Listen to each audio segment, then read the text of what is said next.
আপনারা প্রস্তুতি নেন, কারণ আমরা বাংলাদেশের জনগণের কথা মতো জনগণ যেটা চাবে সেটার পক্ষে বাংলাদেশ জাতীয়তাবাদী দল বিএনপি থাকবে। 5ই আগস্টের পরে আমাদের বাংলাদেশকে বিনির্মাণ করার জন্য, সমৃদ্ধশালী করার জন্য আমাদের মাননীয় ভারপ্রাপ্ত চেয়ারম্যান জনাব তারেক রহমান 2023 সালের 13 জুলাই স্বৈরাচার আমলেই বাংলাদেশের রাষ্ট্র কাঠামো সংস্কারের কর্ম পরিকল্পনা তিনি দিয়েছিলেন। সেই কর্ম পরিকল্পনা অনুযায়ী আমরা প্রত্যেকটি বিএনপির কর্মী হিসেবে আপনার প্রত্যেকটি সাধারণ মানুষের কাছে সেই কর্ম পরিকল্পনা রাষ্ট্র কাঠামো মেরামতের সেই 31 দফা পৌঁছে দিচ্ছি, সাধারণ মানুষের সাথে কথা বলছি। আমরা দীর্ঘ 17 বছর বাংলাদেশের মানুষ ভোট দিতে পারে নাই। দীর্ঘ 17 বছর আমরা সংগ্রাম করেছি, আন্দোলন করেছি শুধু একটি সুষ্ঠু ভোটের জন্য, একটি নিরপেক্ষ নির্বাচনের মাধ্যমে জনগণের সরকার প্রতিষ্ঠা হবে, সেই নির্বাচনের জন্য। আজকে যখন 5ই আগস্টের পরে এই অন্তর্বর্তীকালীন সরকারকে এদেশের সাধারণ মানুষ, বাংলাদেশ জাতীয়তাবাদী দলের প্রত্যেকটি নেতাকর্মী সমর্থন দিয়েছে, আমরা তাদের কাছে বারংবার বলছি যে দ্রুত সময়ের ভিতরে একটি অবাধ সুষ্ঠু নির্বাচন দিন। আমাদের অনেক প্রায় 10 মাস পার হয়ে গেছে, সে 10 মাস পরে এসে তিনি আমাদের যে প্রধান উপদেষ্টা, অনেক কিছু ঘটনা ঘটেছে এর ভিতরে, সেটা বিস্তারিত বলতে গেলে অনেক সময় লাগে। আর আমি শুধু সংক্ষেপে বলতে চাই যে আমাদের এপ্রিল মাসে তিনি নির্বাচনের রোডম্যাপ ঘোষণা করেছেন, কিন্তু আমরা সকলেই জানি যে বাংলাদেশে গত 15 বছর মানুষ ভোট দিতে পারে নাই। প্রত্যেকটি মানুষ ভোট দেওয়ার জন্য উন্মুখ হয়ে বসে আছে।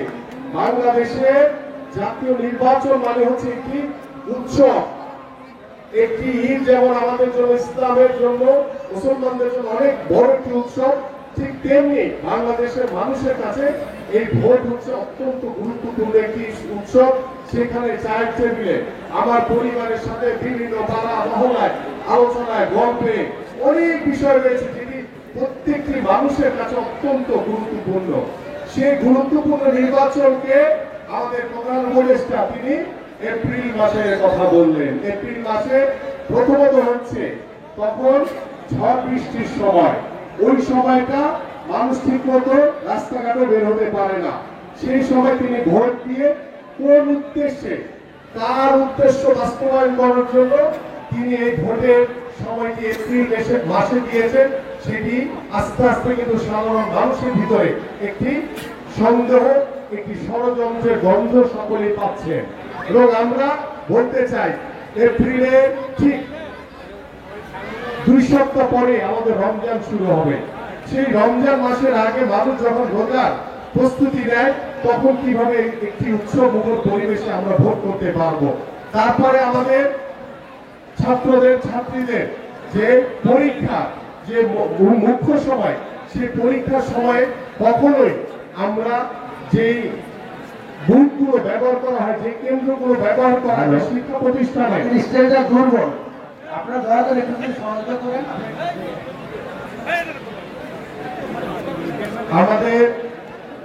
আমাদের যে শিক্ষা ব্যবস্থা, যে শিক্ষা প্রতিষ্ঠানগুলো ভোটের জন্য ব্যবহার করা হয়, সেই ভোট কেন্দ্রগুলো কখনোই কিন্তু ব্যবহার করা সম্ভব না। সবকিছু মিলে আমাদের কাছে মনে হচ্ছে যে যেখানে আমরা বাংলাদেশের মানুষ ভোটটিকে অত্যন্ত উৎসব মুখর পরিবেশে দেখতে চাই, উৎসব মুখর পরিবেশে আমরা উদযাপন করতে চাই, ঠিক সেই সময় আমরা দেখতে পাচ্ছি কোন উদ্দেশ্য, কাকে সহযোগিতা করার জন্য, কোন দলের সহযোগিতা নিয়ে আমাদের প্রধান উপদেষ্টা তিনি এপ্রিল মাসে ভোটের রোডম্যাপ ঘোষণা করেছেন। সেটি কিন্তু জনগণের ইতিমধ্যে উদ্বেগ তৈরি করেছে। আমরা আশা করব যে আমাদের মাননীয় ভারপ্রাপ্ত চেয়ারম্যান জনাব তারেক রহমান বলেছেন, এবং আমাদের বাংলাদেশ জাতীয়তাবাদী দলের প্রত্যেকটি নেতৃবৃন্দ বলেছেন, এবং আমাদের সাথে যুগপৎ আন্দোলনের সকল রাজনৈতিক দলগুলো বলেছে যে আগামী ডিসেম্বরের মধ্যে নির্বাচন হতে হবে, এবং সেই নির্বাচনের জন্য আপনারা প্রস্তুতি নেন, কারণ আমরা বাংলাদেশের জনগণের কথা মতো জনগণ যেটা চাবে সেটার পক্ষে বাংলাদেশ জাতীয়তাবাদী দল বিএনপি থাকবে। কারণ বাংলাদেশের জনগণ চায় আগামী ডিসেম্বরের মধ্যে নির্বাচন হবে। এখন সেই ডিসেম্বরের নির্বাচনকে প্রধান উপদেষ্টা তিনি কোন উদ্দেশ্য বাস্তবায়নের জন্য এপ্রিল মাসের কথা বলেছেন, এটার ভিতরে কি ষড়যন্ত্র রয়েছে, এটার ভিতরে কোন দোসররা জড়িত রয়েছে, কি উদ্দেশ্য রয়েছে, যেখানে সরকার তার নিজের নিরপেক্ষতা হারিয়ে ফেলেছে। কারণ সরকার নিরপেক্ষতা চায় না। আমরা খেলা শুরু করছি। আমি শুধু সংক্ষেপে বলতে চাই, শহীদ রাষ্ট্রপতি জিয়াউর রহমান এমন একজন মানুষ ছিলেন যিনি মহান স্বাধীনতার ঘোষণা দিয়েছেন, নিজে যুদ্ধ করেছেন, রণাঙ্গনে যুদ্ধ করে সেক্টর কমান্ডার হিসেবে দীর্ঘ 9 মাস যুদ্ধ করে বাংলাদেশকে স্বাধীন করেছেন।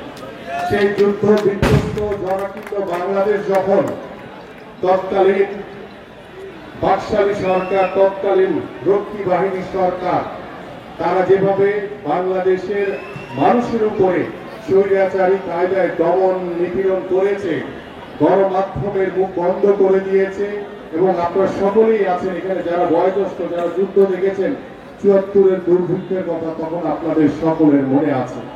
সেই ৭৪-এর পরে আমরা ১৯৭৫ সালের ৭ই নভেম্বর জেনারেল জিয়া যখন কে বন্দী করা হলো এবং বাংলাদেশের